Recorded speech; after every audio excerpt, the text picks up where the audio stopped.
जय जय श्री सीताराम।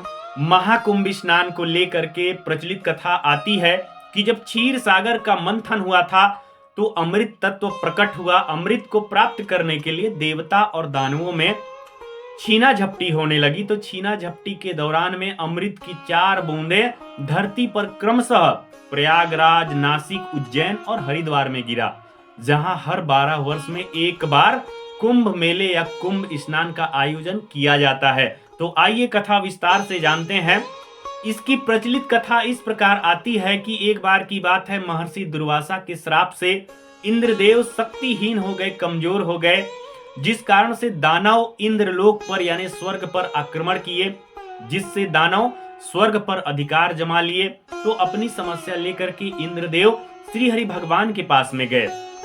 वहां जाकर विनती करते हैं तो भगवान श्री हरि उनको सलाह देते हैं कि तुम दानव और देवता मिलकर के क्षीर सागर का मंथन करो, जहां से अमृत प्रकट होगा, उस अमृत को पान करके तुम अमर हो जाओगे। तो श्री भगवान की आज्ञा मानकर, श्री भगवान की सलाह मानकर देवता और दानव क्षीर सागर का मंथन करने लगे। जब अमृत कलश प्रकट हुआ तो अमृत कलश के प्रकट होते ही इंद्रदेव के पुत्र जयंत जी ने अमृत कलश को लेकर उस स्थान से दूर भागने लगे।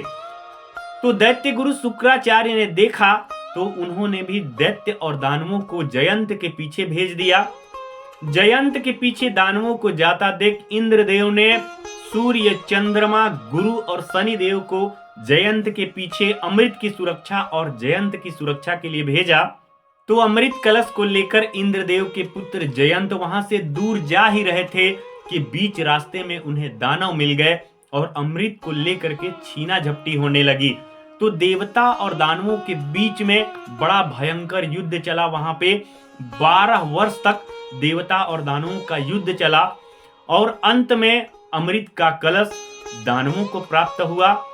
तो दानवों और देवताओं के बीच में जब छीना झपटी हो रही थी, अमृत को लेकर लड़ाई हो रहा था, उसी दौरान में अमृत की 4 बूंदें इस धरती पर गिरी, जहां क्रमशः प्रयागराज, नासिक, उज्जैन और हरिद्वार में हर 12 वर्ष में एक बार कुंभ मेले का आयोजन या महाकुंभ स्नान का आयोजन किया जाता है, जहां सभी स्नान करके अपने जीवन को अमृतमय बनाते हैं।